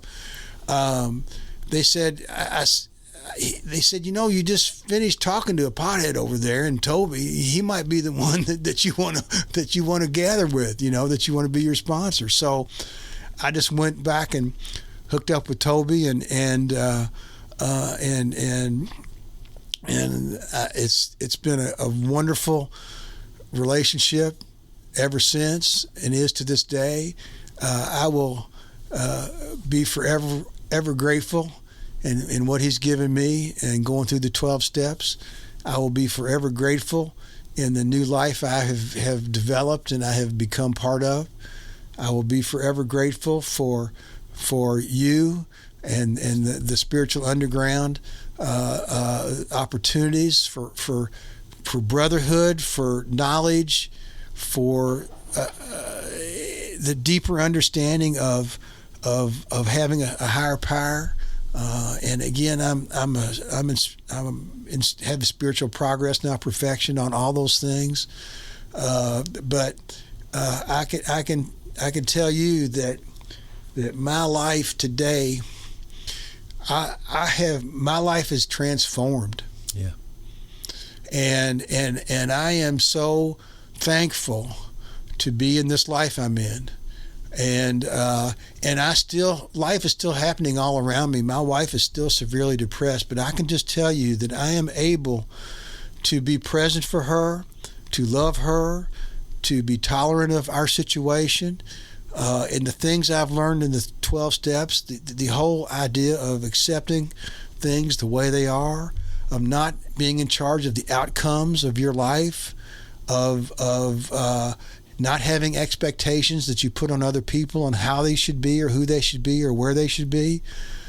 All of these things have given me a peace and serenity when I'm in touch with that. Now, again, my character defects still are flailing up from time to time, like I was telling you my ego before I got here was doing to me, but I'm battling it with my higher power.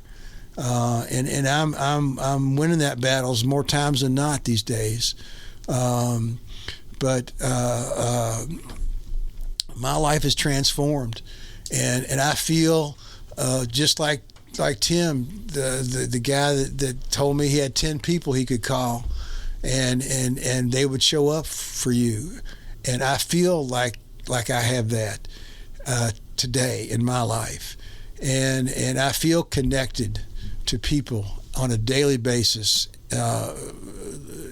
in the Spiritual Underground, in the Misfits, in the Monday night meeting, which I went to because of Brian having a relationship with the guy that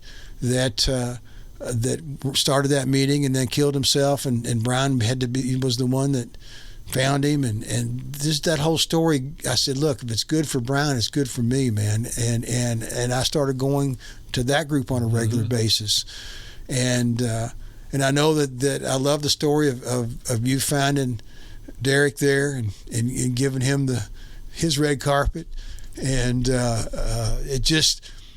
Every one of these meetings I go to, I see a miracle. Every single one, every night, every time. Yeah. Yep. And I can't always see where my God is, but I can always tell where He's been. Yeah.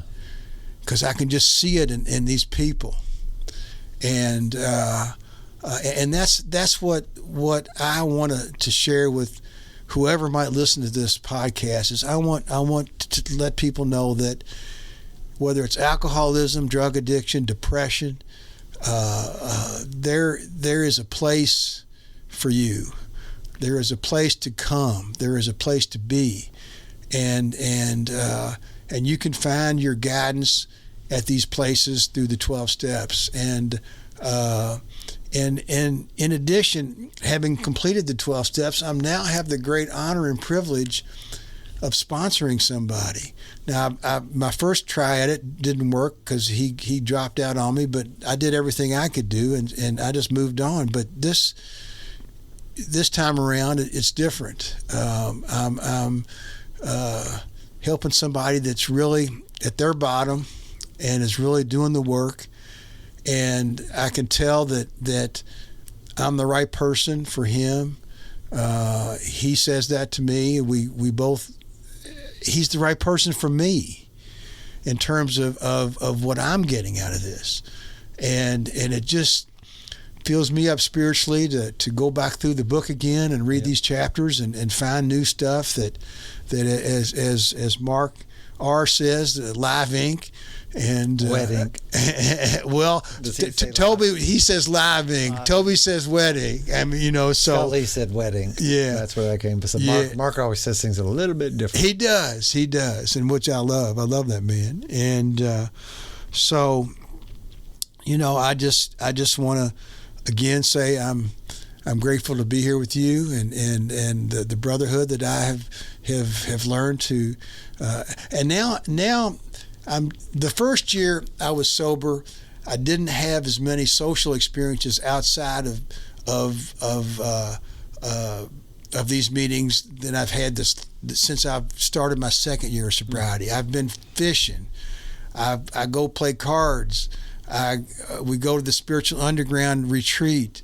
There are all kinds of things that are going on that are just fun. Yep. And so I'm starting to add that piece to the puzzle for me, where I'm just hanging out with these guys and women and having some fun with them. Yep. And doing things sober that I used to only be high doing, and still having more fun than I used to. I think this thing is like a perfect prescription. This 12-step thing, it sets up so many things, because you had talked about like being able to reconcile and heal your past and have that empathy and forgiveness and stuff for your parents, and where at one point this was stuff that was, the old analogy of the garbage can that we carry on our back, and we got all that stuff in it from back in, and this tool gives us the opportunity to look at all that and to reconcile all that, and it gives us this stuff about throughout the whole inventory process of looking about how all this stuff has affected us and made us who we are. And then we got these perfect opportunities to like go back and patch stuff up and make things right with people, and do all that. Not to mention that there's this ready built whole bunch of friends and community that are doing fun things and hanging out, and even, yes, we have formal meetings and things like this, but we also have other things that we're doing outside here that gives us these social opportunities. And there's a girl that got in a meeting last night and wanted some help moving some things. Man, I got my tools out today and started going delete. I got at least 3 pickup trucks, a couple trailers, and about 10 dudes. All going to meet up Sunday or Saturday and get this girl taken care of. And I know her quite well. That's such a blessing for her. That's awesome. That's great to hear. Yeah, and and that's the kind of thing that you can do. And all I had to do, I knew when she said that, I wanted to tell her, but no, don't get ahead of yourself. You don't know for sure. But inside of me, I was like, she doesn't have a problem. Yeah.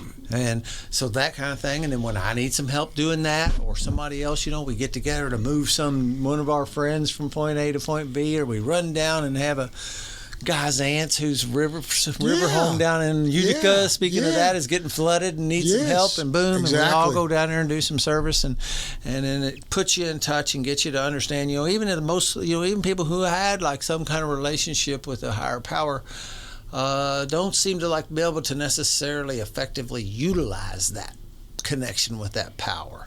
And I think that's something that you get out of this, is you realize how to harness it and how to use it to your advantage. It's always been there. I've always been a believer, but I didn't really know what to do with it, and how to actually operate within its energy field to a way that would benefit me and others. For me, it's seeing the transition of realizing that the higher power is not just out there, but inside me. Yeah, it's everywhere. It's a complete inside energy field. Me. And that is really bringing a new level of the power to serve. Yep. And ask at a deeper level for the higher power, my higher power, as I understand him, to help me serve others by serving him. Right. Yep. And it's just a deeper. And I feel that. So this thing puts you into where you get to do, you get to understand and get to develop that, and it's just, and then also, you use a word that I always like, funny, because you graduated from that joint, right? Yeah. This is not a graduation thing, man. This is laying out for infinity for me. Exactly. So there's no finish line out there. There's no time at some point where I'm going to finish class. I'm going to hit my graduation in college, and then what am I going to do? Or I'm walking out the doors of the treatment center, or I'm doing the various other things that in life do come to an end like that, right? But this particular tool, forever if you want it, and that's actually best benefit. You benefit from it best if you do it forever. And that's a cool, it is. It's a total package. And I get to watch guys like you come in and do it, no matter what. What age they are, doesn't make any difference. Doesn't make any difference at all. What their problem is doesn't make any difference. These tools work, and it's just beautiful to continue. And how fun is it to sit in there, especially now that you've been there for a little bit, because you've got to see it happen, right? Because I get to see you walk in the door with that, lostness and okay, what are we doing here? But and you were pretty open, dude. For most, some guys come in there all closed up with their jacket all, not one. I was ready. Yeah, I was ready.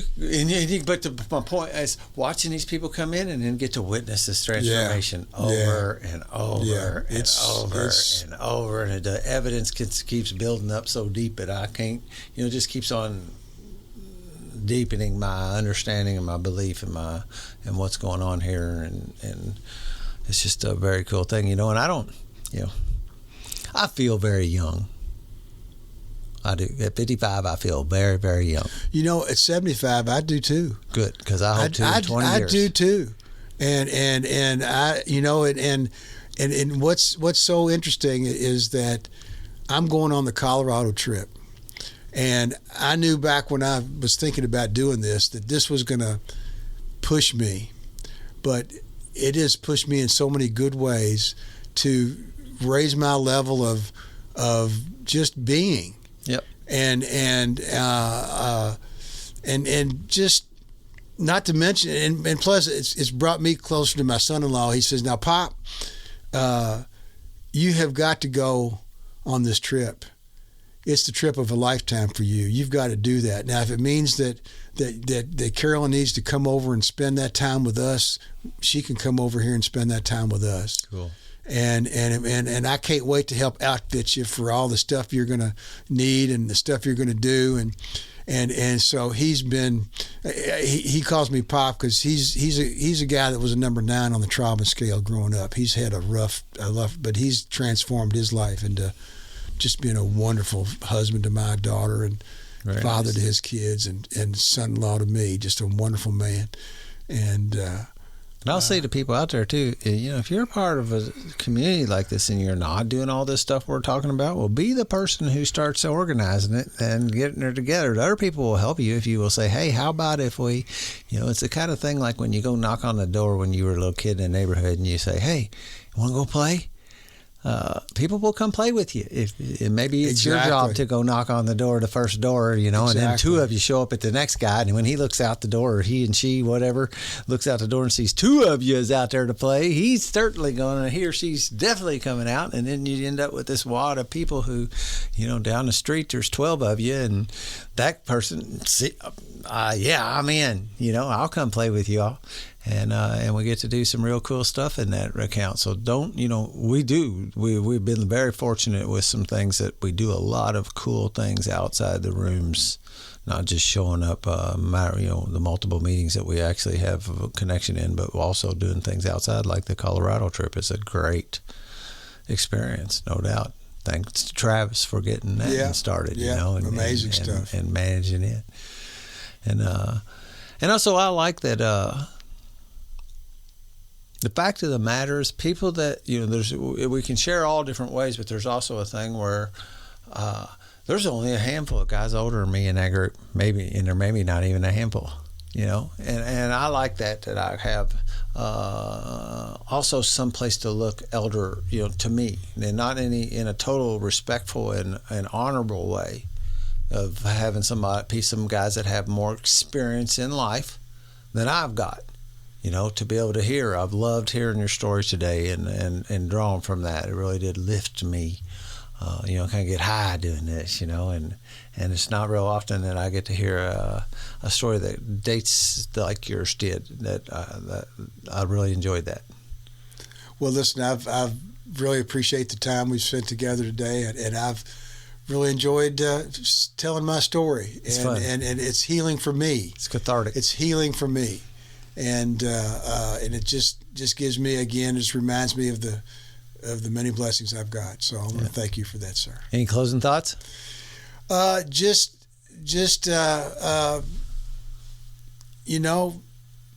you're at the bottom,